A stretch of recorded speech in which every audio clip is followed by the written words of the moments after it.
Salut, c'est Mathilde s'exprime et bienvenue sur ma chaîne YouTube.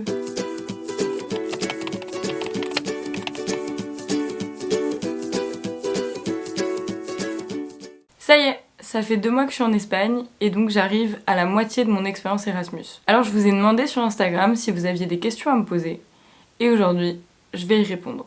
C'est parti! Alors première question, comment j'ai trouvé mon Erasmus? Et ben en fait, j'ai pas vraiment cherché. Ce qui s'est passé, c'est que tous les ans à la fac, on reçoit des mails quand les candidatures Erasmus s'ouvrent, etc. Et en fait, moi j'ai ignoré tous les mails de la mobilité internationale. Je pense que je me voilais la face dans le sens où j'avais vraiment envie de faire cette expérience, mais j'avais pas encore assez confiance en moi et j'avais encore trop peur après l'agression de partir. Et un soir, on est sorti boire un verre avec des amis de la fac. Et j'ai une amie qui m'a expliqué qu'elle partait à Madrid au second semestre et qu'il restait 3 semaines pour faire les candidatures Erasmus. Et je sais pas comment vous expliquer, ça a fait qu'un tour dans ma tête. Je me suis dit c'est mon moment, c'est maintenant, il faut que je saisisse cette chance. Donc je suis rentrée chez moi, j'en ai parlé à mes parents et ils m'ont suivie dans mon délire et me voilà. Pourquoi Séville et pas une autre ville ? Alors il faut savoir déjà que moi je voulais absolument partir en Espagne. Je me sens beaucoup plus à l'aise en espagnol qu'en anglais. Et puis parce que c'est aussi un pays qui m'attire beaucoup plus de par les échanges que j'y ai déjà fait. Et je pense de par le climat, on va pas se mentir. En fait, par rapport à mon cursus, j'avais le choix entre Madrid ou Séville. Et donc je me suis tout de suite plus orientée vers Séville. Mais j'ai quand même fait quelques recherches, je voulais savoir où était située l'université, si elle était vraiment en dehors de la ville ou non. C'était un critère important pour moi d'être quand même relativement en centre-ville. Et je voulais quand même une petite ville dans laquelle je puisse me sentir en sécurité. Et donc c'est là où j'ai vraiment bien choisi Séville, c'est que je suis au centre-ville. Ma fac est au centre-ville et j'habite au centre-ville et j'ai pas besoin de prendre de transport en commun. J'avoue qu'il y avait encore cette histoire de climat qui faisait que Séville c'est bien plus au sud, carrément même, et du coup jusqu'à maintenant il a fait des températures vachement agréables. Là ça commence un peu à changer, mais voilà. Comment est-ce qu'on se prépare à partir en Erasmus ? Il y a 2 façons de se préparer. Il y a se préparer psychologiquement et se préparer sur le plan matériel. Psychologiquement, là où les choses sont plus ou moins bien faites, c'est qu'on fait notre candidature vachement en avance. Moi j'ai fait ma candidature au mois de février. Donc j'avais quand même, depuis le mois de février, pour m'habituer à l'idée que à la rentrée, j'irais pas sur Chambé. Et du coup, ça s'est fait relativement tranquillement pour moi. Et puis il y a aussi un truc, c'est qu'avec ma maman, on a décidé d'aller visiter Séville ensemble. C'était l'occasion de nous faire des vacances et pour moi de voir la ville dans laquelle je m'apprêtais à emménager pour quelque temps. Et c'est aussi là-bas que j'ai trouvé mon appartement. Donc quand je suis partie, je connaissais plus ou moins la ville, je savais dans quel appartement j'allais emménager, où j'étais située, à quoi il ressemblait. Donc c'était vachement rassurant et d'ailleurs je pense que sans ça je serais jamais partie. Je pense que je me serais dégonflée en fait.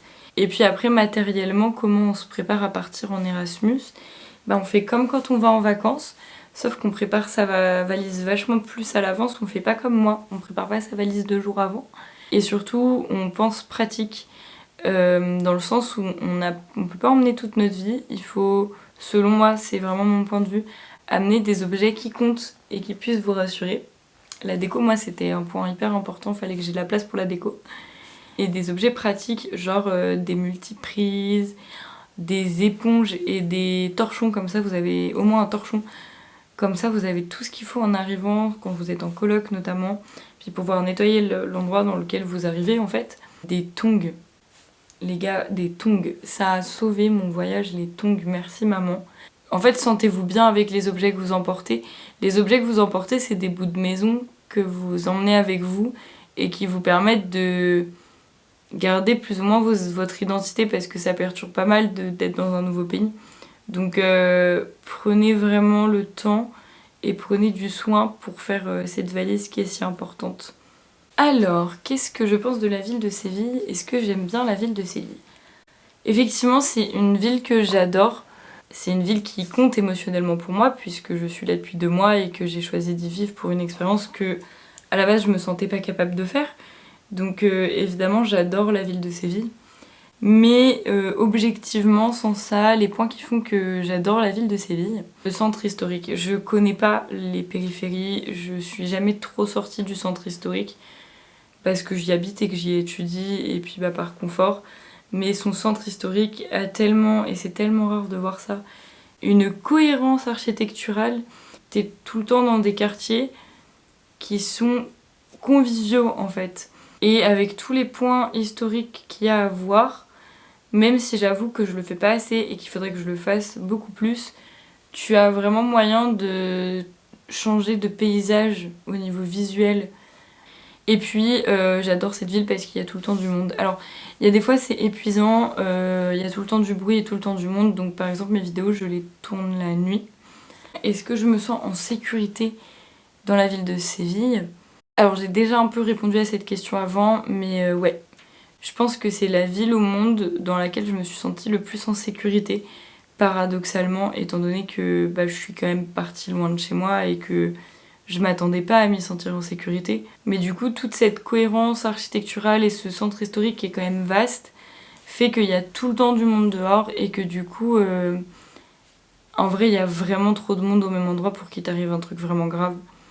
Honnêtement, du coup, ouais, c'est la ville idéale pour moi, dans mon cas, pour me remettre de traumatisme qui me reste de l'agression et me prouver que je suis capable d'être indépendante, seule et loin. Quelle a été ma découverte préférée à Séville? J'en ai beaucoup. Mais au niveau des lieux, je pense que c'est quand même la place d'Espagne parce que c'est le truc le plus monumental, le plus édifiant que tu peux voir à Séville. Et honnêtement, ça fait partie des endroits du monde que j'ai pu visiter qui est vraiment incroyable. Donc je dirais la place d'Espagne. Après, mon endroit préféré en tant que tel, c'est plus la Tour d'Or au bord du fleuve. Je vous l'ai déjà dit, ça me rappelle chez moi et ça me permet de prendre du recul avec plus d'air parce que les rues sont très petites à Séville, donc on n'a pas un point de vue très large. Comment s'est passée mon arrivée à l'université? Alors, question compliquée. Eh ben c'était le bordel. Déjà, dans le dossier d'inscription, c'était le bordel parce que quand je suis venue visiter Séville avec ma mère, on s'est rendu compte qu'il manquait des papiers essentiels à l'inscription, notamment un diplôme d'anglais. Me demandez pas pourquoi je fais pas d'anglais. Et du coup, j'avais pas accès au portail pour pouvoir m'inscrire dans les matières. Après, j'ai pu avoir accès, donc j'ai choisi mes matières en vitesse parce que j'avais plus tellement le temps, sans vraiment me renseigner. Avant de partir à Séville, du coup cet été, j'ai pris mon billet d'avion à la bourre qui m'a coûté une blinde parce qu'en fait j'avais pas de date de rentrée et j'attendais une date de rentrée pour pas partir 6 mois à l'avance quoi. Vraiment par un coup de chance, la réunion de rentrée était le lendemain de mon arrivée, alors c'était une réunion qui servait strictement à rien. Je me suis rendue à la fac, on m'a appris qu'en fait ma rentrée elle était dans 1 semaine et demie et j'ai attendu en espérant pouvoir faire signer tous mes papiers à temps. Ça a été l'enfer pour faire signer mes papiers, ça a été l'enfer pour débarquer dans les cours. L'accueil était vraiment très mal fait. Donc grosso modo, vous prenez l'état de l'administration en France, vous faites une administration encore pire avec l'administration espagnole, hein, les Espagnols eux-mêmes le disent, et vous essayez de les mettre en contact. Voilà. Alors comment est ma relation avec les profs? Est-ce qu'elle est différente d'en France? Premier abord, j'aurais eu envie de répondre oui. Et en fait, quand j'y ai réfléchi, je sais pas pourquoi oui. Parce qu'en fait, non. J'ai toujours eu vraiment de très bonnes relations avec les profs. Et en Espagne, c'est plus ou moins la même chose. À la différence près qu'on les tutoie parce que le vouvoiement n'existe quasi pas en espagnol. Après, globalement, ils sont tous hyper accueillants, hyper bienveillants. Simplement, je pense qu'au quotidien, dans le cours, ils ont tendance à oublier qu'il y a une dizaine d'étudiants Erasmus par cours, mais sinon, à part ça, franchement, non, en fait, ma relation avec les profs est pas vraiment différente de la France. Alors, comment sont organisés les cours en Espagne? L'organisation, ils ne connaissent pas. Non, mais en fait, je pense que c'est même les Espagnols qui nous le disent. Les Français, on est vachement plus carré que ce qu'on pense. Oh, le geste. Bon. On est vachement plus carré que ce qu'on pense. Et c'est vrai que bah, nous, un cours, il commence quand même toujours avec une borne chronologique, une question qui est posée. On a un plan, un argumentaire qui doit répondre à cette question. On sait où on en est, pourquoi on en est là et pourquoi on parle de ça. Et ici, non, c'est au petit bonheur la chance. Entre ceux qui écrivent tous sur les diapos, ceux qui écrivent que la moitié mais qui parlent de totalement autre chose, et ceux qui n'ont pas de diapos, c'est difficile de s'y retrouver et de s'adapter à autant de nouvelles méthodes, notamment aussi pour les examens, enfin les partiels et les rendus. Ça n'a rien à voir. Je veux dire, ici, on me prend pour une folle quand je fais des recherches sur un auteur, alors que c'est juste la base en France. Honnêtement, c'est compliqué parce que les profs, on sait pas toujours où ils vont et il y a rien qui m'énerve plus que ça. Donc je m'accroche tant bien que mal, mais je n'aime pas du tout ça. Alors, quelle méthode d'enseignement je préfère? La France. Comment vont se passer mes partiels?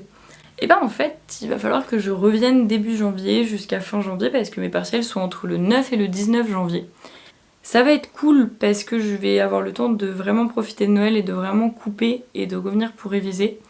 Ça va être relou parce qu'il va falloir revenir. Je pense que mentalement en fait ça va être dur. Bah finalement on n'a jamais passé de partiel en Espagne. Enfin j'ai eu un examen lundi que j'ai foiré parce que bah du coup j'avais jamais eu ce type d'examen là et donc j'avais pas révisé de la bonne manière. Et donc il va falloir essayer de prendre en compte tout ça et d'être le plus efficace possible pour ne pas rater son semestre. On croise les doigts. La colocation, comment ça se passe? Et ben pour toutes les personnes qui me connaissent et qui avaient peur quand je leur ai annoncé que je partais en coloc avec 11 personnes, bah vous aviez raison. Hein. Mais je le savais depuis le début, donc pour la colocation, je vais essayer de prendre un peu du recul là par rapport à mon mood du moment. C'est hyper bien parce que t'arrives, t'es tout seul, t'as peur, t'as quitté toute ta vie pour venir ailleurs, même si c'est pour pas longtemps.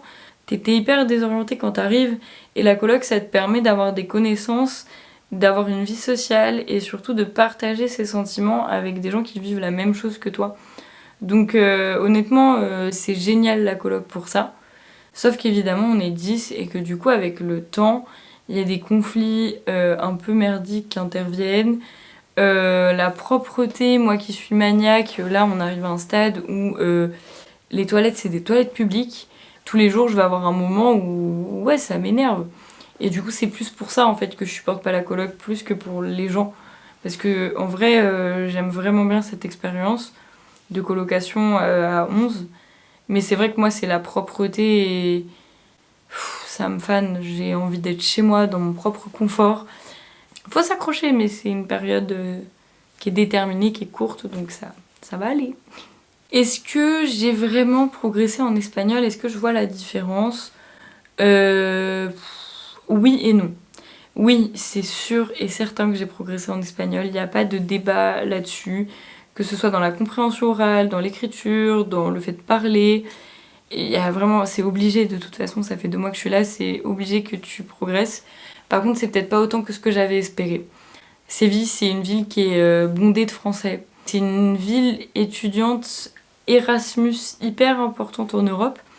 Donc en fait, dans tous les cours, t'as des Erasmus et donc ben tu parles anglais à la coloc, tu parles espagnol avec certaines personnes à la fac ou dans les commerces. Enfin, t'essayes, parce que vu que les gens d'ici ils captent que t'es pas espagnol, ils te parlent anglais alors que tu fais l'effort de parler espagnol. Ça me rend dingue. Et puis tu parles français avec tous les français qu'il y a tout le temps. Parce que moi, sur les 5 cours que j'ai, il y a qu'un cours où il n'y a pas de français avec moi. Donc forcément, c'est moins que ce que je pensais. Et finalement, c'est très dur de rencontrer des Espagnols ici, même si on est en Espagne. Parce que c'est vraiment une communauté en fait Erasmus à Séville. Donc du coup, bah, on est beaucoup entre nous, toutes les soirées qui sont organisées, c'est entre nous, etc. Donc finalement, oui, j'ai progressé en espagnol, il n'y a pas de doute là-dessus, mais pas autant que je voulais. Quels ont été mes moments préférés jusqu'ici? Eh ben, c'est peut-être paradoxal ou ça va peut-être vous surprendre, mais mes moments préférés jusqu'ici, c'est quand ma famille est venue me voir. Parce que j'ai réussi à déconnecter mon cerveau et à profiter de leur présence et du moment présent comme jamais j'y arrive. Et j'ai vraiment profité aussi de Séville en voulant leur faire visiter cette ville magnifique. Et donc ouais, c'était vraiment mes moments préférés. Peut-être parce qu'un bout de maison est venu à moi et que ça m'a rassurée et que ça m'a apaisée, je sais pas. Et puis si je dois choisir autre chose en dehors de mes proches, c'est carrément quand on est parti à Valence avec ma coloc. C'était vraiment incroyable comme week-end. Est-ce que c'est dur de se faire des amis? Je répondrai encore oui et non, dans le sens où bah moi je suis arrivée en coloc, donc déjà t'as tout de suite une vie sociale. T'as toutes les soirées pour les Erasmus où du coup tu rencontres beaucoup de monde, il y a des Français partout. Dans toutes les classes il y a des Erasmus, donc tu te retrouves assez vite avec eux. Il y a une communauté qui fait que quand t'arrives, on t'ajoute sur 47 000 groupes WhatsApp où du coup t'as toujours moyen de faire des rencontres. Donc c'est pas dur de faire des rencontres. Par contre c'est vrai que personnellement, je m'enferme vite sur moi-même, contrairement à ce que j'ai pu être dans le passé ou à ce qu'on pourrait penser. Donc ça a été dur quand même parce que il m'a fallu du temps pour que je trouve des gens en qui je fais vraiment confiance et que j'ai vraiment envie d'avoir dans ma vie, avec qui j'ai vraiment envie de partager des choses et donc d'en faire des amis. C'est facile de te faire des connaissances. Maintenant, se faire des amis, mais c'est pareil partout, mais du coup je pense peut-être encore plus quand t'es loin comme ça. Alors, est-ce que je recommande l'expérience Erasmus? Oui. Et il faudrait être complètement fou pour vous dire non. Bien sûr qu'il faut faire Erasmus si vous en ressentez l'envie, si vous en ressentez le besoin. Par contre, ce que je vous déconseille, c'est de faire Erasmus en pensant que vous allez partir en soirée tout le temps, qu'il n'y a rien à faire et que vous allez juste vous éclater. Ça peut être vrai, tout dépend comment vous aimez mener votre vie. Mais c'est pas que ça non plus, et je parle de mon expérience, mais aussi en voyant les autres évoluer autour de moi. C'est pas juste je fais la fête et je vais visiter un autre pays. C'est beaucoup de tracas personnels, si je peux dire ça comme ça. Et ça fait remonter des choses, ça fait réfléchir sur plein de choses. C'est pas de tout repos comme expérience, et en tout cas dans mon cas, j'ai tendance un peu à dire que je suis hyper fière de m'être lancée et d'avoir pris mon courage à deux mains et d'être là en train de vous parler en Espagne. Mais je me suis compliqué la vie en faisant ça. Est-ce que je recommande la ville de Séville pour faire Erasmus? Oui, oui, oui, oui, oui et oui. Il y a une communauté Erasmus qui est énorme, comme je vous l'ai dit. La ville, elle est magnifique. Franchement, si vous hésitez, faites Erasmus à Séville. Est-ce que j'ai hâte de rentrer chez moi? Ouais, carrément. J'ai passé déjà 2 mois ici, c'était très sympa, mais ma vie me manque et même si je vais en profiter jusqu'au bout, c'est une morale à laquelle je m'attendais pas, mais finalement je suis très heureuse dans la vie que je me suis construite chez moi. Je le savais déjà, mais ça a permis d'appuyer le truc et je m'attendais pas à une prise de conscience aussi violente par rapport à ça. J'aime ma vie, j'aime mes profs, j'aime ma région. Ouais, j'ai hâte de rentrer. Ouais. Et du coup, bah, si je pouvais, est-ce que je resterais plus longtemps? Non. Bah, c'est dans le sens de ce que je viens de vous expliquer. Non. Moi, c'était prévu que je reste 4 mois, mais quand je vous dis ça, c'est même pas une histoire de papier ou d'obligation, c'est surtout mon souhait. 4 mois, je trouvais ça largement suffisant pour me prouver à moi-même ce que je voulais me prouver, faire l'expérience que je voulais faire, découvrir un autre lieu de vie et voir quelles étaient mes capacités d'adaptation. Mais plus longtemps, ça m'intéressait pas parce que j'ai jamais voulu fuir ma vie en France. J'ai jamais voulu fuir qui que ce soit ni quoi que ce soit. Je venais vraiment juste pour me tester et vivre une expérience avec moi-même. Donc 4 mois, c'était largement suffisant. Et mon état le prouve bien là maintenant aussi, puisque je suis vraiment dans le creux du mal du pays. Donc non, je ne resterai pas plus longtemps. Et enfin, fais-nous visiter Séville et partage-nous des tips. Je vais vous donner rendez-vous sur Instagram et je pense que je vais plutôt vous faire visiter la ville et vous donner mes petits tips en format Reels. En fait, j'ai envie de progresser aussi sur ce format-là et je trouve que c'est un bon format pour pas vous gaver d'infos pendant toute une vidéo et que ça reste un format court. Donc je vous invite à me rejoindre sur Instagram. Et puis, comme vous l'avez décidé, on se retrouve mercredi prochain pour une nouvelle vidéo.